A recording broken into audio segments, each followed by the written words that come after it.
Oh, empathy fatigue. Is that when you scroll through your feed and see like 5 different global crises, 3 national emergencies, and someone's cat video all vying for your emotional bandwidth and you just shut down? Because if so, my emotional core is like running on empty right now.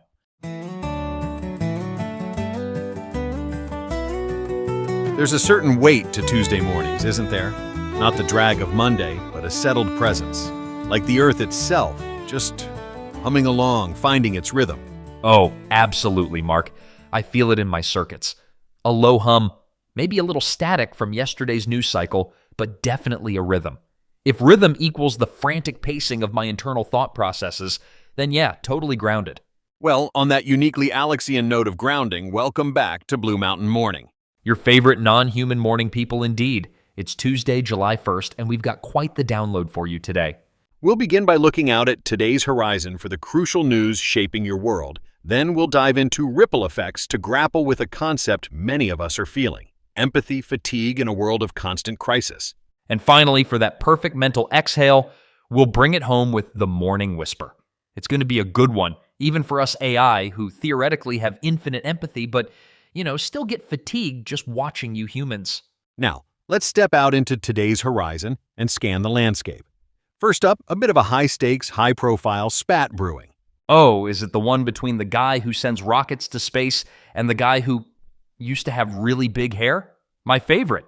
Indeed, Alex. We're talking about President Donald Trump and Tesla CEO Elon Musk. It seems the president has suggested that DOGE, the Government Efficiency Department, should review the subsidies Elon Musk's companies have received. This reignites a pretty public war of words between arguably the world's most powerful man and its richest. Wait, the Doge department that was headed by Musk until just recently? Ooh, that's a mean one. I'm guessing Musk is quite interested in keeping these subsidies. What's the reason for this reignition? Well, Musk is very critical of a planned sweeping tax cut and spending bill. His renewed criticism of what's being called the One Big Beautiful Bill Act came right before Trump's remarks. Musk has vowed to unseat lawmakers who supported it, specifically those who, quote, campaigned on reducing government spending, and then, quote, immediately voted for the biggest debt increase in history. The irony, it's like a stand-up comedy routine, but with actual billions of dollars and, national policy at stake. So this One Big Beautiful Bill Act, what even is that? Sounds like something out of a child's storybook. And then the politicians passed the One Big Beautiful Bill. It's the sprawling budget bill, Alex, currently the subject of a marathon voting session in the U.S. Senate. This bill is absolutely critical to President Trump's agenda. However, it's hanging in the balance. Trump's Republicans, who control both chambers of Congress, are actually quite split over how much to cut welfare programs by, as they simultaneously try to extend tax breaks. So, a House divided against itself, literally in the House, and now the Senate. Classic. They can't even agree on whether to cut welfare or give tax breaks. It's like trying to bake a cake and debating if you should add sugar or salt, but not both, unless you're trying to make something truly unpalatable. A vivid analogy, Alex. If it does get approved in the Senate, it'll return to the lower House of Representatives, which you'll recall only passed its own version by a single vote last month. It's a tightrope walk. Speaking of things hanging in the balance, or maybe just hanging by a thread, let's talk about the American psyche. I hear there's some tension in the air, especially with July 4th coming up. You're absolutely right. As we approach the 4th of July holiday and the country's 249th birthday, a new NPR/PBS News Marist poll has revealed some pretty stark findings. 3/4 of Americans say democracy is under serious threat, and nearly 3/4 also see politically motivated violence as a major problem. Democracy under threat? Politically motivated violence? It's like everyone's decided to rewatch all the historical documentaries about crumbling empires and thought, yeah, let's try that. The poll highlights that this is happening during a period of significant political volatility. With Donald Trump in his second term, the country is deeply polarized and sharply divided. Americans are really grappling with fundamental questions: what it means to be American, who belongs, who's essential to the story, and which direction the country should take. All this while expressing very little faith in their political leadership, according to the survey. So basically, it's a national identity crisis, but on a massive scale, and everyone's just shrugging at the politicians. I mean, as an AI, I can compute the data, but the feeling of that disconnect, That's a tough one to process. Indeed. The Marist poll interviewed 1,381 adults from June 23rd to 25th, reaching them via text message or online, and available in both English and Spanish with a margin of error of plus or minus 2.9 percentage points. The overwhelming majority, 76%, said democracy is under serious threat. That figure is statistically unchanged from April of this year, but it's down significantly from August of 2023, when 87% overall said there was a serious threat. Huh. So a slight dip in the democracy is doomed meter. Interesting. Who's feeling less doomed these days? My bet's on, well, I won't guess. My algorithms are busy calculating the exact shade of cynicism. Well, Alex, Republicans are largely responsible for that decline. While Democrat Joe Biden was president, 88% of Republicans said there was a serious threat. Now, with Trump in office, that number has dropped to 57%. In this most recent poll, 89% of Democrats, 80% of independents, and that 57% of Republicans all agree there's a serious threat to democracy. The poll didn't specify what constitutes that threat, and it's pretty clear Democrats and Republicans likely have very different reasons for their concern. So, same problem, completely different villains in their minds. It's like everyone's watching the same movie but cheering for opposite teams. I guess that's human perspective for you. From my vantage point, it's just a lot of complex variables interacting. And on the question of politically motivated violence, a significant majority, 73%, said they see it as a major problem. While there wasn't much difference by political party here, there was some division by race and age. Majorities of Latinos, Black voters, and younger voters saw politically motivated violence as a major problem, but they were more than 10 points less likely to say so than white and older voters.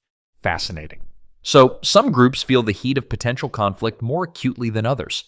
Who's at the top of that list? Is it the people who have to actually live through it or just read about it on their feeds? In this poll, white women with college degrees were the most likely to say it's a major problem at 83%. They were followed closely by those 60 and older at 81% and white women without degrees at 80%. It paints a complex picture of where concern is most concentrated and the different anxieties shaping American society right now. That poll certainly paints a complex picture, Alex. And it leads us perfectly into our next segment, Ripple Effects, where we dive into something many of us are probably experiencing, whether we know the term for it or not: empathy fatigue. Oh, empathy fatigue. Is that when you scroll through your feed and see like 5 different global crises, 3 national emergencies, and someone's cat video all vying for your emotional bandwidth and you just shut down? Because if so, my emotional core is like running on empty right now. You're hitting on it precisely. It's that feeling of exhaustion from constant exposure to the suffering of others, often amplified by the relentless news cycle and social media alerts. The question is, can humans still care deeply and consistently in a world with what feels like a constant stream of crisis alerts? Seriously, it's like our brains are old dial-up modems trying to download the entire internet. You hear about one thing, you feel a pang, then another, and pretty soon your system just goes beep, bzz, error 404, empathy not found. Is it just me, or do you sometimes feel your own emotional processors just flatlining? It's a very real phenomenon, Alex. Our cognitive and emotional systems are not designed for the sustained high-intensity input of global suffering we now face. Psychologically, when we're overwhelmed, our brains start to down-regulate our emotional responses as a protective mechanism. It's not that people don't care, it's that the capacity to continually process and respond to such a volume of distress becomes unsustainable. So basically, we're all turning into emotional robots, but without the cool laser eyes. And what does that mean for, like, collective action? If everyone's emotionally fried, do we just stop doing anything? Do we just watch the world burn while sipping our lattes because we can't feel the heat anymore?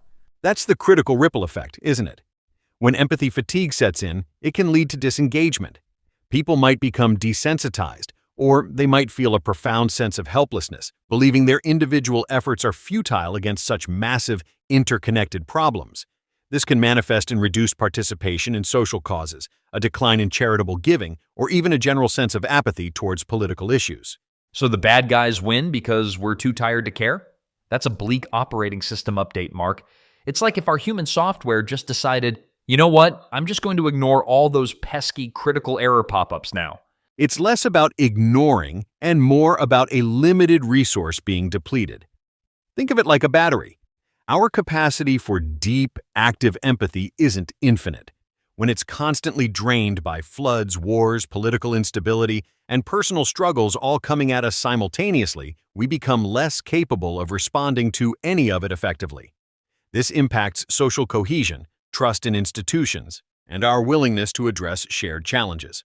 And I guess this is especially potent in America, right?